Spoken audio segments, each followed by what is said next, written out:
Molt bones, nois, ens trobem aquí un altre cop en un vídeo de microgestió i en aquest vídeo ens fa molta il·lusió perquè us ensenyarem a com fer anar el teu Mac per primera vegada i des de zero, és a dir, des del principi fins al final.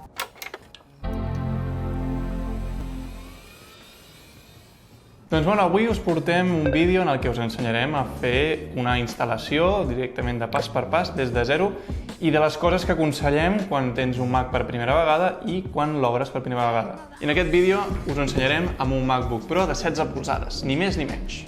Doncs aquí tenim el Mac en qüestió, veiem el seu carregador de 96 watts i amb el seu cable USB tipus C, que és per carregar el Mac en qüestió.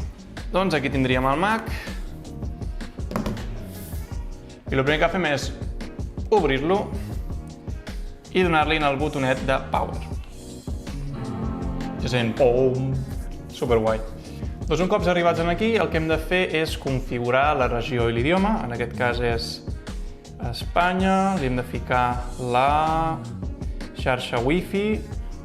Després ens surt això, que és el tema de l'acord de les dades i privacitat, que si voleu podeu llegir aquí, però en aquest cas li donem a acceptar. Si vols transferir les dades des d'un Mac, des d'un PC o inclús des d'un Mac amb una còpia de seguretat en Time Machine. En aquest cas li diem no transferir informació i aquí és quan hem de posar la ID. La ID és molt important que la poseu perquè d'aquesta manera podreu tindre tot sincronitzat, tant el teu iPhone com a l'iPad, i és una manera, diguem, molt més senzilla de fer servir el teu Mac i que a més ho tinguis tot sincronitzat, que de fet aquesta és la idea. El que també ens permet és activar el localitzador per si algun dia ens desapareix, doncs saber com a mínim l'última ubicació o on està. En aquest cas jo li poso la ID. Ara quan li posem la ID normalment el que ens demana és posar un codi de verificació que ens envien tots els dispositius. Si no l'has rebut pots triar, per exemple, que t'enviï un SMS, però en aquest cas com que jo ja tinc aquí el codi és tan fàcil com dir-li a permetre i et surt un codi en el que tu bàsicament li has de posar més que res per la verificació. No és un codi que t'hagis de guardar, és un codi temporal que et surt en el moment només per verificar que ets tu. En aquest cas el meu és 005685. Guai. Un cop verificada la nostra identitat, ara el que hem de fer és acceptar això dels términos i condiciones. En aquest cas aquest MacBook Pro està corrent sobre el que és el macOS Catalina, que és el sistema operatiu anterior a Big Sur. Li donem a continuar. I aquí el que ens demana és fer-nos una compte d'usuari. És l'usuari que s'encarregarà d'acceptar els programes que s'instal·len, els permisos, etc. Per tant, és un usuari que és el més important. En aquest cas ens demana fer una contrasenya. Si li voleu posar la de la ID, no us l'acceptarà. La contrasenya ha de ser una altra. En aquest cas no ha de ser ni majúscules ni minúscules, us la podeu inventar. Jo què sé, jo me la invento, Vull dir, poso una qualsevol. I després aquí, en el camp que hi ha d'indicació, li podeu afegir una altra, si voleu. No és algo que diguis obligatori, però si voleu ho podeu posar per si algun dia us n'oblideu. Ara se'ns crea el compte. El que està fent ara el Mac és agafar totes les dades que li hem donat i ens crea l'usuari i a més ens ho connecta directament amb l'iCloud, perquè ja quan ens posem a treballar directament ja tinguem l'accés al nostre abast als documents que tens en l'iCloud Drive i també totes les teves fotografies i tot això. Per al tema de la ID, és molt important que la ID d'Apple l'entengueu com algo que és quasi tan important com la targeta de crèdit, o sigui, és la vostra identitat, són les vostres dades i és molt important que sempre us en recordeu de la contrasenya. Si no, la podeu canviar, però la vostra ID és el correu que li doneu. I després la contrasenya la podeu afegir, canviar i treure. Però és molt important que us en recordeu sempre de la ID. Aquí ens diu, amb el teu ID d'Apple li podem afegir el localitzador, que és el tema del buscar mi Mac o el buscar mi iPhone, que és el que ens ajudarà en el cas de que ens desaparegui, ens el robin o el que sigui. Jo en aquest cas li he continuar. Fem una configuració express, vull dir, perquè en principi pots personalitzar els ajustaments, pots ficar el temps d'ús, que és una aplicació en la que et permet posar-te límits sobre aplicacions o distraccions, i és una manera d'ajudar-te a concentrar-te més en la feina. Però en aquest cas ho farem express i aquí ens arriba una part interessant, que és el tema de l'anàlisi. Aquí el que pots fer és compartir les teves dades amb el teu Mac, però no comparteixes les teves dades personals. El que estàs compartint és una sèrie de dades que s'acumulen en un banc de dades que ajuden als programadors i als desenvolupadors a millorar l'experiència del Mac en qualsevol tipus de fallo o qualsevol error que pugui sorgir en el teu Mac. Jo en aquest cas li dic que sí, si no, no estàs obligat, no passa res. I després aquí tenim l'aplicació de Tiempo de Uso, que és el que havia dit abans, que us fa informes setmanals, us diu el temps d'inactivitat. Això està fet per si per alguna raó li voleu també deixar el Mac a un familiar i és menor d'edat i voleu que també tingui uns límits, doncs també ho podeu configurar. En aquest cas li diem continuar. Després aquí ja ens apareix la Siri, que la Siri és aquest assistent virtual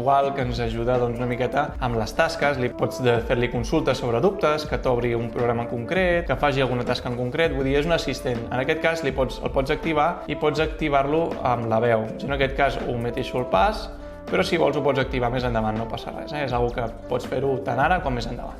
Doncs aquí està lo interessant, aquí està lo guai, i és aquí tu li dius todos tus archivos y fotos en iCloud. Tu en aquest cas li dius guardar archivos de documentos y escritorios en iCloud Drive, guardar fotos y vídeos en fotos en iCloud. En aquest cas tu li pots marcar que sí o marcar que no. Si desmarques les caselles li dius que no, i si li marques les caselles li dius que sí. Jo en aquest cas, si vols disfrutar de l'experiència més bona, és a dir, la millor experiència, seria que et tinguis tot connectat. Més que res perquè d'aquesta manera, quan treballes amb un document del Pages, el Word, el Numbers o el que sigui, directament t'apareixeran en els altres dispositius com a l'iPad o a l'iPhone. En aquest cas li dic que sí, li donem que sí, i ojo, que aquí ve lo complicat i aquí ve una cosa que és important que sàpigues abans de configurar el Mac. Això d'aquí és l'encriptació de disco File Vault. Bàsicament el que fa és que, a part de les contrasenyes que tu tens per accedir al teu usuari, per accedir a l'ID, això el que fa és que el teu disc estigui encriptat. Què vol dir? Que a més de les contrasenyes que tu tens, aquesta encriptació el que fa és que per seguretat li afegeixes una contrasenya addicional i d'aquesta manera, per molt que algú extregui el disc o el que sigui, el vulgui llegir, haurà de ficar-li la contrasenya. Jo en aquest cas, si ets una persona molt organitzada i creus que te'n recordaràs i que portaràs i tindràs el control, et recomano que li posis, si vols. Si veus que no, jo normalment soc partidari de no posar-ho perquè això a vegades algun cop es tria aquesta casella i si no te'n recordes de la contrasenya, la informació que hi ha dins, no hi ha manera de saber-ho perquè Apple és molt seriós amb això. El tema de les dades són única i exclusivament responsabilitat del client. En aquest cas, jo sempre li dic a desactivar i si més endavant ho vols fer-ho, ho pots fer, però en aquest cas ho deixem desactivat i li donem a continuar. Ara ve la història del Touch ID, perquè els MacBook Pros, sobretot aquest model, tant el MacBook Air com el MacBook Pro de 13, porten aquest botonet, que és el botonet que porta un Touch ID incorporat, és a dir, un sensor de huella dactilar, que el que ens permet és que només amb el nostre ditet podem accedir a l'usuari de l'ordinador sense haver de posar la contrasenya, inclús també permetre-li fer compres o descàrregues de programes sense haver d'anar constantment donar-li el permís de l'administrador, que és el que ens permet donar-li permisos i autoritzar el Mac que faci segons quines accions en el sistema. En aquest cas és molt fàcil, simplement has de posar el dit a sobre, has d'anar posant i traient, posant i traient, posant i traient, sense clicar, perquè si el cliques apagues el que és el Mac. Només hem de col·locar el dit a sobre del sensor i anar posant i traient el dit d'aquesta manera. Li donem a continuar i en aquest cas jo tinc una contrasenya que li he donat en el Mac i després si vull, un cop posar la contrasenya per primera vegada, cada cop que jo tanqui la pantalla, a l'hora que l'obri només hauré de posar el ditet i ja està, no hauré de posar la contrasenya. En aquest cas també ens apareix que tu, si vols, pots afegir-li la Visa perquè si has de fer compres per internet o el que sigui, o descàrregues o del que sigui, amb aquest sensor tu el que fas és autoritzar sense haver de posar un PIN o el que sigui. Li donem a continuar i en aquest cas ens sortiria per posar-hi i afegir-hi la Visa si és que no la tenim. Jo en aquest cas li dic afegir la targeta més tard i després aquí tenim l'opció de seleccionar l'aspecte. L'aspecte què és? És si li volem afegir un aspecte lluminós, fosc, tot això ja és algo més opcional, és algo molt personal, no m'hi ficaré aquí enmig. Jo sempre recomano posar l'automàtic, perquè de dia va bé que les finestres es vegin lluminoses i de nit que es vegin més fosques perquè la vista o així ho agrairà. Jo en aquest cas recomano posar-la en automàtic perquè és molt més agradable el fet de treballar de dia amb lluminós i de nit amb més fosc. I anem a continuar.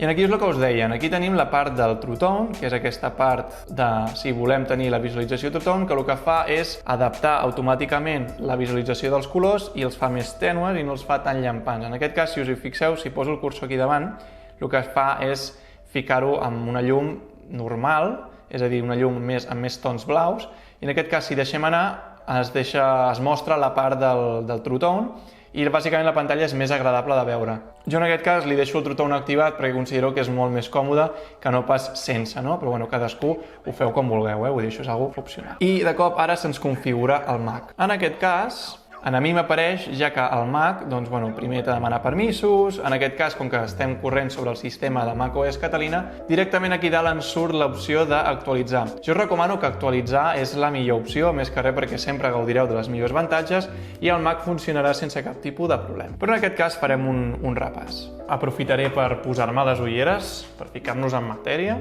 Perfecte, un cop ens trobem aquí, tenim el que veiem és el fons de pantalla, que el podem configurar i canviar el que vulguem, òbviament, i després tenim aquí baix una cosa que és el dock, que bàsicament és com el port d'accessos directes i podem configurar les aplicacions que volem que hi apareguin i inclús si voléssiu podríeu posar-n'hi molt poques. I, per exemple, aquí ens trobem totes les aplicacions. Si ets nou en Mac, m'imagino que algunes no les coneixeràs, i si ja coneixes el Mac, doncs ja més o menys saps com funcionen.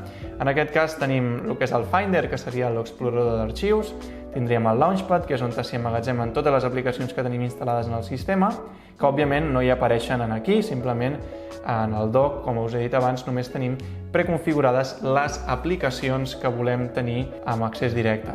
Posem-hi que per alguna raó hi ha alguna aplicació que no ens interessa tenir aquí, per exemple la de podcast, doncs el que hauríem de fer és anar amb el cursor o fer control i clic, o si no, dos ditets i en el touchpad li donem aquí i ens surt l'opció d'eliminar del dock i surt del dock. En aquest cas, si ets dels que treballa amb l'Office, amb l'Excel, amb el PowerPoint, no pateixis perquè t'ho pots instal·lar, però, de totes maneres, aquí tens el Pages, el Numbers i el Keynote, que són tres aplicacions que funcionen de la mateixa manera. En aquest cas, el Word seria el Pages, el Numbers seria l'Excel i el Keynote seria el PowerPoint, que bàsicament funcionen igual. Si volguessis tenir la suite d'Office instal·lada no passa res perquè te la pots instal·lar i és perfectament compatible, no? Doncs bueno, farem un viatge ràpid i el més important, abans que res, és comentar-vos que l'aplicació més important que hi ha en el sistema del Mac, almenys des del meu punt de vista, és la del Time Machine. Per què? El Time Machine és l'aplicació que s'encarrega de fer una còpia exacta dels vostres documents i les vostres dades. Sí que és cert que en l'iCloud Drive, com bé ho hem configurat abans, pots tenir-ho tot en el núvol i no passaria res, però l'iCloud Drive està més que res pensat perquè tu des del teu Mac, iPad o iPhone puguis accedir als documents i que ho tinguis tot en una espècie de despatx flotant en el núvol, però el que jo em refereixo és que posem-hi per cas que per alguna raó tens que fer un canvi del Mac i vols passar-ho tot al nou. I en l'antic Mac tenies tot configurat d'una manera que era el teu fons de pantalla, els teus programes, les teves contrasenyes, és a dir, tenies tota una distribució ja feta amb la que et senties còmode i clar, per alguna raó, si tu vols iniciar des de zero, doncs clar, no ho tens tot configurat igual, com és obvi. Aleshores, el Time Machine el que faria és fer que tot el que tu tenies configurat estigui perfectament projectat en el nou Mac sense que haguessis canviat de Mac, amb la diferència de que ho estàs fent amb el teu nou Mac i tot està igual, no?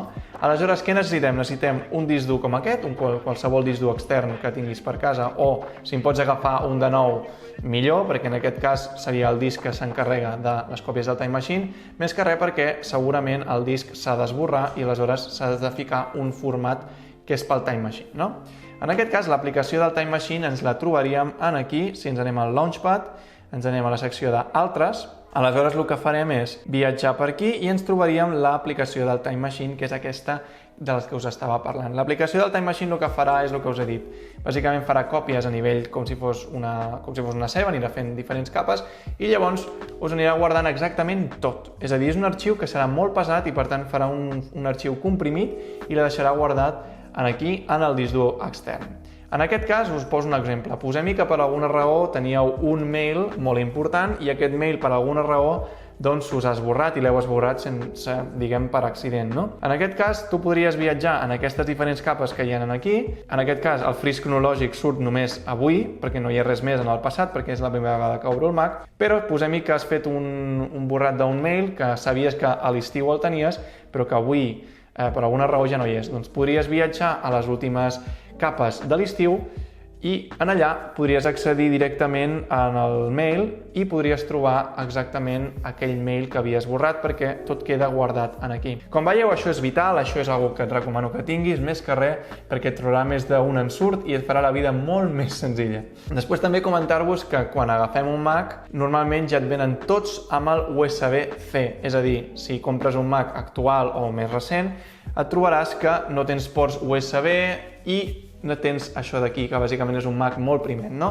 Aleshores, l'únic port que ens trobem és el de l'USB-C, que és aquest nou port que el que fa és tenir transferència de dades molt ràpida i càrrega molt ràpida. En aquest cas, nosaltres soluciona el problema amb un adaptador, o bé els originals que hi ha d'Apple, o si no tens aquests que són de la casa Gravity, que són els que fem servir, que ens donen molt bon resultat, són d'alumini i un cop connectats aquí en el port hi pots connectar-hi de tot. Tens port Ethernet per ficar-hi un cable d'internet directe, lector de targetes, USBs, per ficar-hi discos durs externs o un USB per guardar coses puntualment, i després també el tema d'un port HDMI per si vols fer-te un escriptori en pantalla més gran i tenir-ho allà instal·lat. Nosaltres us recomanem, de fet és una que tard o d'hora s'ha de fer servir, no?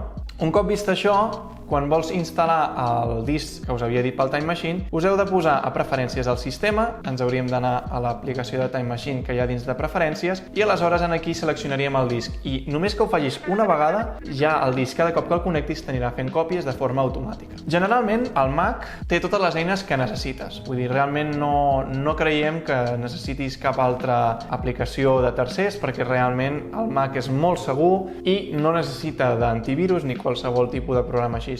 Però, si et vols quedar més tranquil o tranquil·la per al tema de connexions a internet, sí que és cert que li pots ficar un VPN, que és un tipus de sistema que permet donar-te mode incògnit a la xarxa, i després, si vols, sí que et recomano. Aquest programa es diu Malwarebytes, i el Malwarebytes el que fa bàsicament és un programa que ens dona una miqueta de seguretat a l'hora de netejar el sistema i que si tenim alguna cosa que ens genera algun tipus de brutícia, doncs la podem treure, i aquest programa el que fa és posar en quarantena algun error o algun arxiu que ens doni algun tipus d'error.